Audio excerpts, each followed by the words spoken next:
views expressed on this program are those of the hosts, guests, and callers, and are not necessarily those of this station, its management, or other advertisers.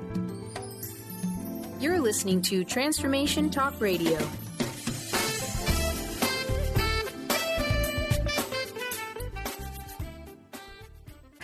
Moms, are you ready to become enlightened, empowered, and stress-free?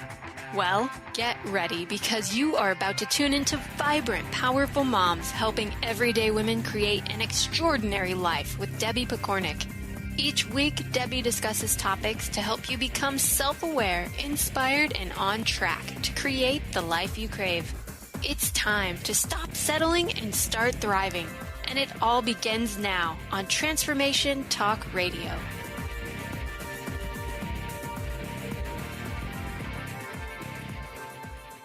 Welcome to the Vibrant Powerful Mom Show. I'm your host, Debbie Pokornik, and my mission is to help you uncover the secrets to living your best possible life at work, at home, and at play. It's no big surprise that relationships are a key part of the human experience. Sometimes, though, I think we get so caught up in the drama surrounding us that we forget how much influence we actually have on our relationships. Now, like me, you probably could create a whole list of relationships that have been troublesome throughout your life. Some will be more distant, like a substitute teacher or bus driver that you really couldn't stand, but you didn't see them that often. Others will be much closer, like your boss, your colleague, your neighbor, your uncle. And so they have a more significant influence on your life. Still others will be critical players in your world, like maybe your sister, your child, your life partner, and that can cause all kinds of disruption. Now, typically, when we find ourselves in a relationship that we really don't like, one of three things will happen. Number one, you or the other person will figure out a way to end the relationship. So maybe one of you will move away or something that stops you from having to be around that person. Number two, one of you takes it upon yourself to fix the relationship. Or number three, you or the other person try to pretend that things are fine when they really are not. Now, unfortunately, far too many people live in number three, where they've slipped into toleration mode. They hate being around the other person. They avoid them when possible, which means they might avoid parts of their lives they would like to participate in, but they can't because that other person's there. Or they find themselves wishing that that person would change or disappear from their life. Now, this is not a happy place to be, and I feel for you if that's your current experience. On top of that, even if you opted for number one and ended an undesirable relationship, it's quite likely that this relationship will keep resurfacing. Or you'll attract a new person into your life who starts causing the same problem. You must work through the relationship issue for it to go away, because some things come into your life to help you learn something.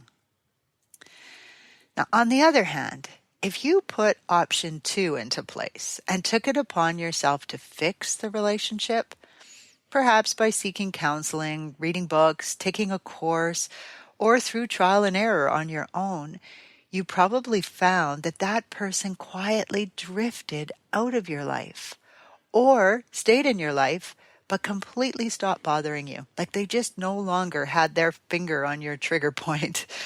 Or, even better, they actually became one of your strongest relationships. Your relationships are in your life for a reason. And when you can figure out a way to learn the lesson that they're here to teach you and move on, life will become much easier. So today I want to share 5 secrets I have learned that can help you improve all of your relationships, whether they're troublesome or trouble-free, whether they're significant or more distant, so that you can stop any repeating cycles and love your life. To use this information most effectively, it would be best for you to think of a troubling relationship that you're currently experiencing and then use what I'm saying, apply it towards that relationship, just in your own mind while you're listening. If you can't think of one, then feel free to use one from your past that still feels a little bit unsettling. And well, if you don't have one of those, you really are an anomaly. But if that's the case, just make one up and think it through. One quick note before I begin.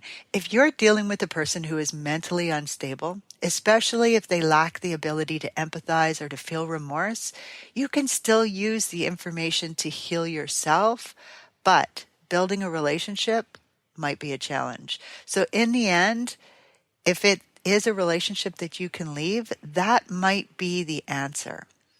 My point is, please don't take this information to mean that every relationship can be fixed. Many are in your life to teach you something, and once you get it, you can move on into a more happier circumstance, and they really will fall aside and no longer be part of your world. All right, so secret number 1. Use I messages to get to the root of the problem. It's no secret that clear communication can be helpful in any relationship. Telling the other person how you feel, why you feel this way, helps them tune in to what's going on for you. This doesn't mean that they will always be accepting or understanding of how you're feeling, but at least it gives you a chance to explain what's going on for you. And it also gives them a chance to tell you how they feel in response. The challenge with this is that many people have no trouble telling the other person that they're mad at them or that they want them to change what they're doing, but they do this in an attacking way or without tuning in to what's really going on for them. Using I messages to guide you is a secret that I've found will take you much deeper and help you discover what's really going on, but only if you're willing to go there.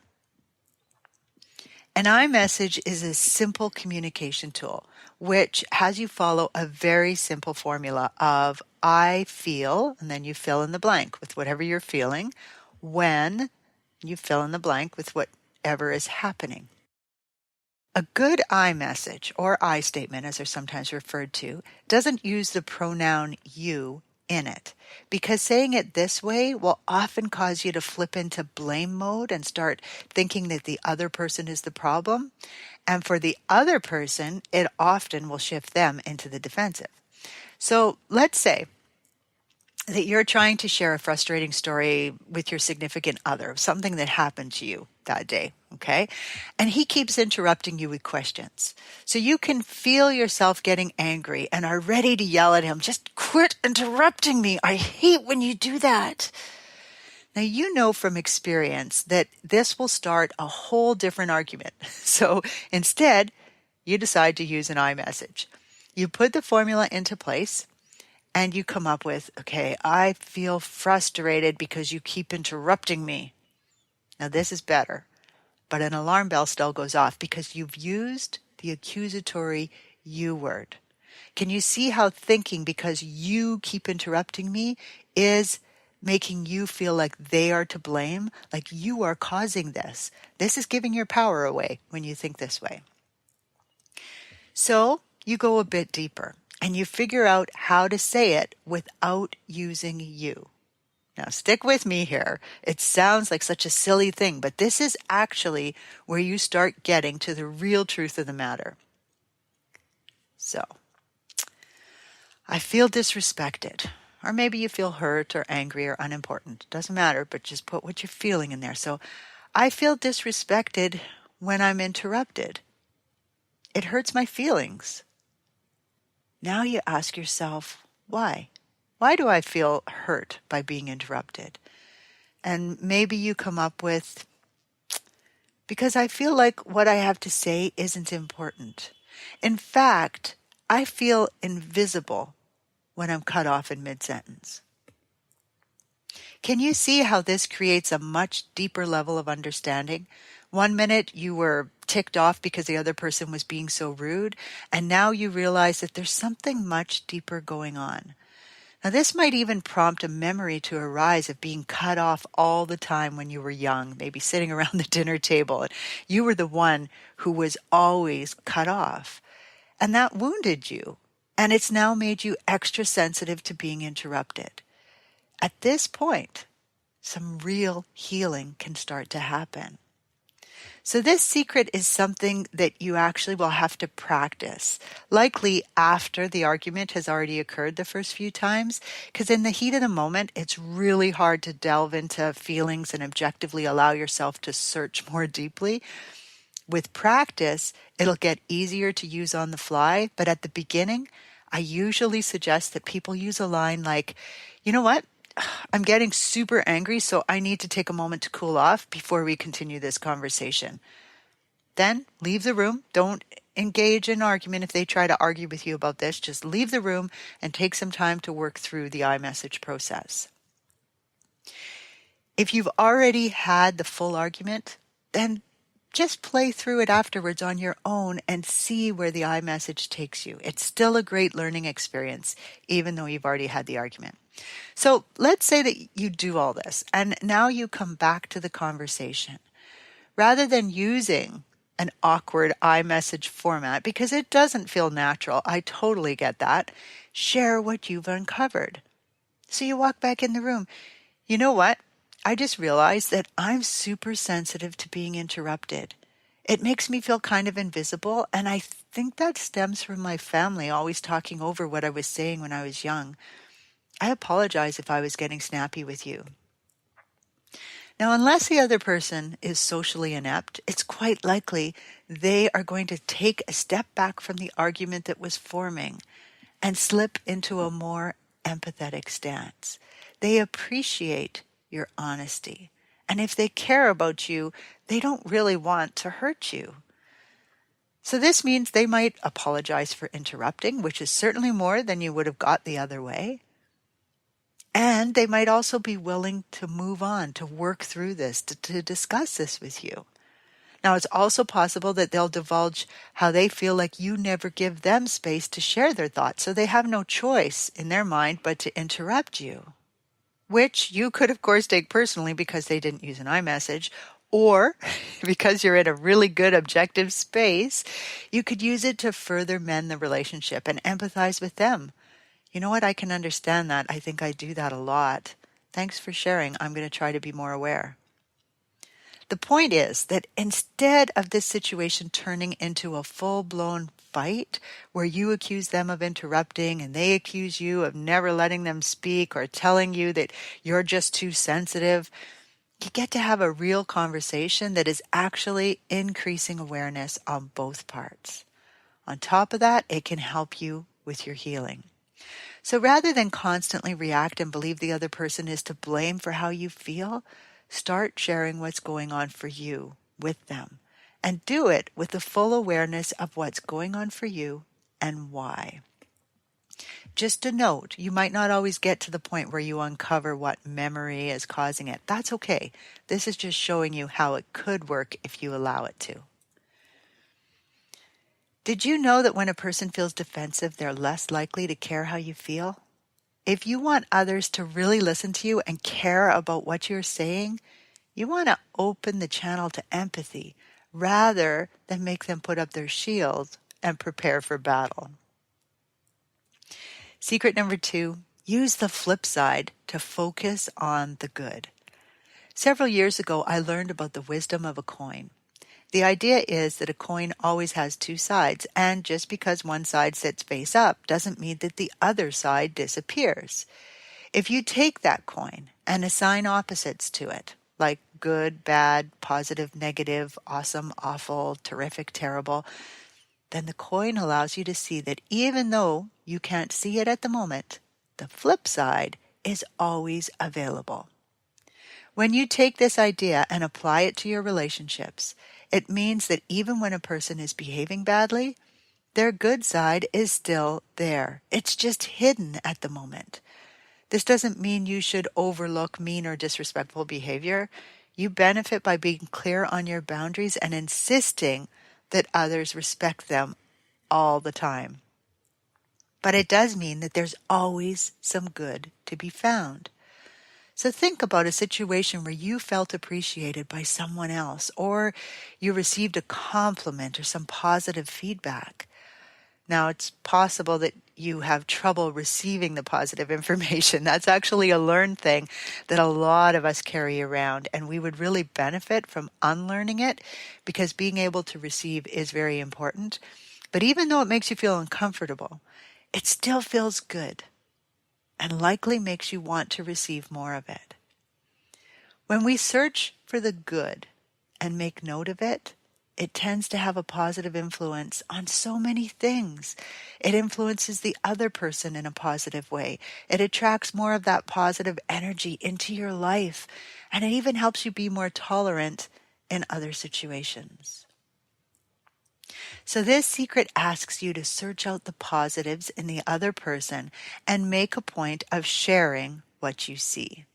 This can be easier said than done because it's often the negative things that jump out at us, especially when you're mad at somebody. And it is those things your ego would prefer to point out. With practice, however, it becomes easier, and when done on a regular basis, it can start shifting everyone involved.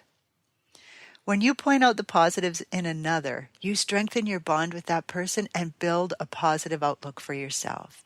That makes you feel good and contributes to the self-esteem of the person you're complimenting. This helps to make deposits to the relationship, which means more leeway when problems arise in the future. It also helps you to be more compassionate with the other person, which means you're less likely to yell or strike out in a hurtful way. On top of that, most people want to feel approved of. They want to do things right, things that please other people. They just don't always know how. So when you give them this approval, they feel good about it and quite naturally try to cause it to happen again. This is a tool that I often teach to parents because when your child is driving you crazy, it becomes so easy to just focus on what he's doing wrong all the time, which results in more correcting, criticizing, and even put-downs or catty remarks. It took me a bit longer to recognize that this idea also applies to adult relationships, especially with the males in your life. Alison Armstrong, a woman who specializes in understanding men, talks about this and uses the idea of what if no one is intentionally misbehaving ever. In case you're not following me, she's talking about the men in our lives, not just our children, although it certainly can apply there too. So whether it's with your child, your partner, your mother, or your colleague at work, start searching out the positives. The wisdom of the coin tells us that flip side is always there, and focusing on that is only going to help you in the end. Did you know that when we give in to our desire to point out the faults of others and see changes in their behavior, it's usually because we've activated their internal critic? That's that little voice in their head that makes them second-guess themselves and feel unworthy or undeserving of whatever good things life throws their way. In many relationships, we are feeding the other person's internal critic when we speak. Secret number 3, accept and love unconditionally. Accepting other people for who they are without trying to mold them into the people you wish they could be is not an easy task. It's always easier to pick up on what you think another person is doing wrong or where they need fixing than it is to see it within yourself. As a result, we often think we know where another person needs to personally develop, when in fact we do not. We are all here experiencing our own journey, even our children. People will develop where they need to when they are ready, and not a moment sooner. If we can recognize this and allow them to grow at their own pace, we are accepting them for who they are in that moment in time. This acceptance feels good and helps a person relax and open up subconsciously to the idea of evolving as a human. As I mentioned earlier, this is not the same as excusing inappropriate behaviors or giving up on a person as if he is never going to change. By allowing him to be true to himself and loving him for where he is at rather than where you'd like him to be, you help him recognize when changes are required. When the person you're dealing with is your child, be there to guide and set boundaries, but love and accept her just as she is. Going back to Alison Armstrong, by studying men, Alison has learned a lot about women as well. And she says that when you really break it down, women are judging everyone, including themselves, against their version of the ideal woman. Now, this isn't a fair measure for any of us, and especially for the men in our lives. When we can accept that every person's journey is unique, that there are many different pathways to get to any outcome, that there is no right or wrong way to do things, and even that the ideal woman doesn't actually exist, we can open our minds and our hearts and start learning to accept and love others for exactly who they are right now. It's not up to you to decide how other people should be. Your job in this lifetime is to find and become the best version of yourself. That's it. End of story. When you focus your energy on what you can control, which is you positively influence others way more than you do by trying to fix them. Did you know in almost every case, a person who is forced to change in order to be liked or accepted by another will change back when they're stressed? When people stay in a relationship because they are in love with who that person could one day become, they're likely to be very disappointed. People will only truly change when they believe they need to. Secret number 4, lighten up and have some fun. Take the time to have fun in all of your relationships, whether it's a smile shared with a colleague, a laugh with a neighbor, playing with your child, or a meaningful conversation with your partner. All of these things build relationship and help us feel stronger. Once again, this sounds easy to do, but often it's not. The stress we feel from a health concern, the worry we have about our child's daycare, the disappointment we experience when we don't get the job, all drain our energy, making it hard for us to create quality moments with the people around us. That's that drama of life I was talking about earlier. As the tension mounts, the more serious we become and the less effort we put into having fun. Laughter, storytelling, having caring conversations are just a few of the things that help to release that tension and replenish our energy reserves. We've been misled into believing life is all serious and will be punished if we enjoy it too much. This doesn't mean we should shirk our responsibilities or drink and do drugs all the time.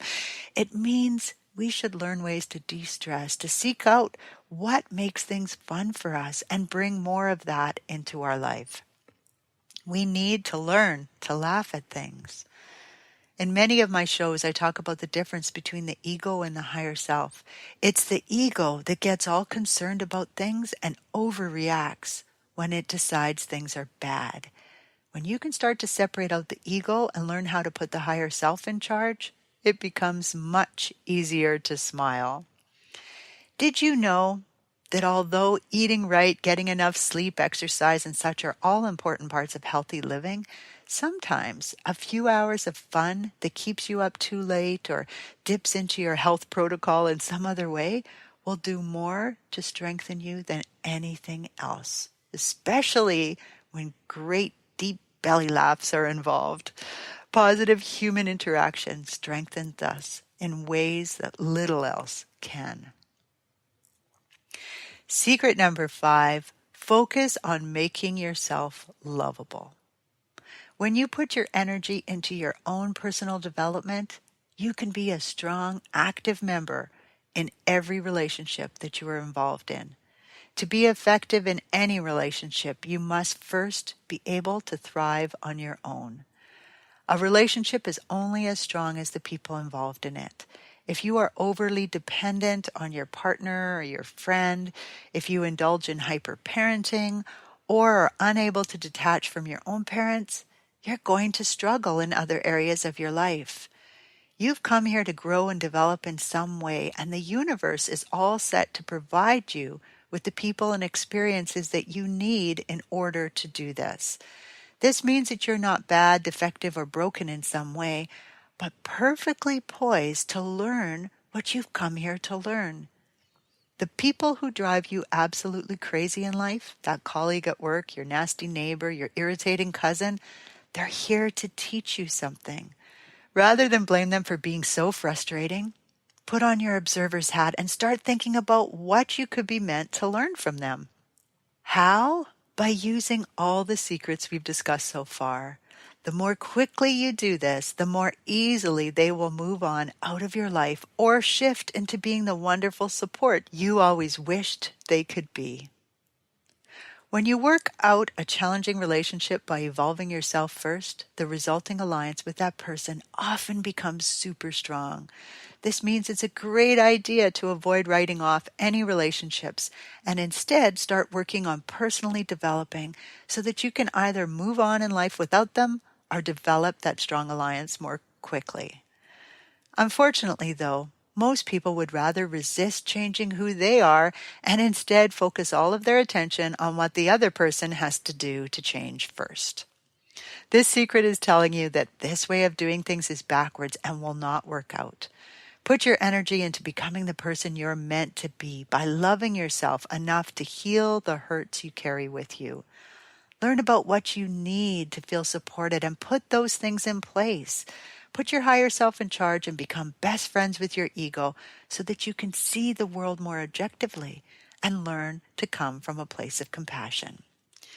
You are a wonderful soul who has come here to do incredible things. Put your energy into that person first and watch as beautiful people and relationships start coming your way. Did you know the strength of a relationship is not measured by how much you need the other person, but rather by how much you can be yourself with that person and still feel confident he or she will stick around? These are just 5 of the things you can do to build healthy, strong relationships with the people in your life. They aren't always easy, and you'll never feel like you're done, but you will start to notice a positive difference right away, and like all important things in life, it is well worth the effort. With much respect for you and the journey you are on, this is Debbie Pokornik wishing you a vibrant and powerful day. You've been listening to Vibrant, Powerful Moms with host Debbie Pokornik. If you've enjoyed this show, please give us a shout out and leave us a positive review. To find out more about Debbie and her sisterhood of Vibrant, Powerful Moms, visit empoweringenergy.com. That's empowering with letters NRG.com.